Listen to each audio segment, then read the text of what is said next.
അസ്സലാമലൈക്കും വറഹ്മത്തുള്ളാഹി.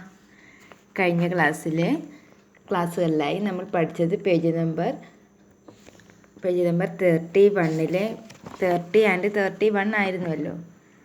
ഇന്ന് നമുക്ക് പഠിക്കാനുള്ളത് പേജ് നമ്പർ 32 എടുക്കുക. കണ്ടോ, നക്തുബ് നമുക്ക് എഴുതാം. കണ്ടോ, അതിനകത്ത് ഫസ്റ്റ് കാണുന്ന എന്താണ്? ആ അല്ലേ? ഇതെന്താണ്? ആ. അപ്പം അത് 3 ലൈൻ കണ്ടോ, ആ 3 ലൈനിലും അതേ കൂട്ട് എഴുതുക.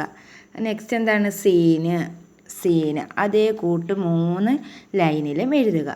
നെക്സ്റ്റ് ഷീന് അതേ കൂട്ട് 3 ലൈനിലും എഴുതുക. അടുത്ത എന്താണ്? മീം അതേ കൂട്ട് എന്ത് ചെയ്യുക? 3 ലൈനിലും ആ മീം എഴുതണം. ഓക്കെ. അടുത്തതായിട്ട് എന്താണ്? നഖ്റഉ വനക്തുബു. നഖ്റഉ നമുക്ക് വായിക്കാം, വനക്തുബു നമുക്ക് എന്ത് ചെയ്യാം? എഴുതുകയും ചെയ്യാം. എന്താണ് ആദ്യമേ എന്തെന്ന് വായിച്ചേ? മസദ. കണ്ടോ, മസദ. അത് താഴോട്ട് ആ 3 ലൈനിൽ മീം എഴുതി. കണ്ടോ, മീം മസദ അതേ കൂട്ട് 3 ലൈൻ താഴോട്ട് കൊടുത്തേക്കുന്നുണ്ടോ? അങ്ങനെ എഴുതണം.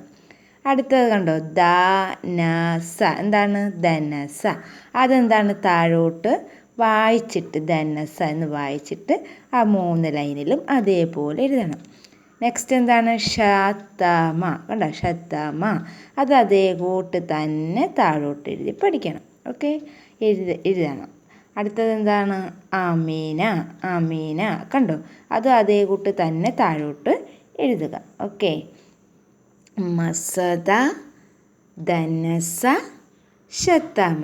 അത് ഓരോ ലൈനിലും താഴോട്ട് നിങ്ങൾ എഴുതണം. ഓക്കെ. ഇതും അതേ കൂട്ട് തന്നെ എന്ത് ചെയ്യുക? എഴുതി ഗ്രൂപ്പിൽ എഴുതണം. Next page number 33. എൻ്റെ ഇപ്പുറത്ത് കാണുന്ന പേജ് നമ്പർ കണ്ടോ, ആ 33 എടുത്തിട്ട് എന്താണ് നമുക്ക് കേട്ടുകൊണ്ട് ഇത് എണ്ണി നോക്കണം. കണ്ടോ, അത് വാഹിദൻ എന്നത് കൗണ്ട് നമ്മൾ എണ്ണാണ്. വാഹിദൻ, സ്നാനി, സലാസ, അർബ, ഹംസ, അങ്ങനെ കുറേ നമ്മൾ എണ്ണ 1 2 3 ഉണ്ടല്ലോ. അത് നമുക്ക് അറബിയിൽ ഓരോ വാക്കുകൾ നമ്മൾ പറയും. അത് ഫസ്റ്റ് വണ്ണിന് എന്താണ് പറയുന്നത്? വാഹിദുൻ. എന്താണ്? വാഹിദുൻ എന്താണ്? 1. വാഹിദുൻ 1. കണ്ടോ, അപ്പം ഇത് ഇവിടെ എത്ര റോസാപ്പൂക്കളുണ്ട്? 1 അല്ലേ? 1 അല്ലേ ഉള്ളൂ. അപ്പം വാഹിദുൻ 1. എണ്ണി നോക്കി എത്ര ഉണ്ട്? 1. വാഹിദുൻ 1 അല്ലേ? നെക്സ്റ്റ് കണ്ടോ, ഇസ്നാനി. എന്താണ്? ഇസ്നാനി എത്ര ഉണ്ട്? 2 അല്ലേ? 2. വാഹിദുൻ ഇസ്നാനി. എന്താണ്? വാഹിദുൻ ഇസ്നാനി. അപ്പോൾ അത് ഇങ്ങനെ എണ്ണി നോക്കാൻ വാഹിദുൻ അത് നിങ്ങൾ വായിച്ച് പറഞ്ഞ് നോക്കണം കേട്ടോ. ഇസ്നാനി 2. വാഹിദുൻ 1, ഇസ്നാനി 2. ഓക്കെ. അപ്പോൾ ഇത്രയും ഇത് വായിച്ച് നോക്കണം.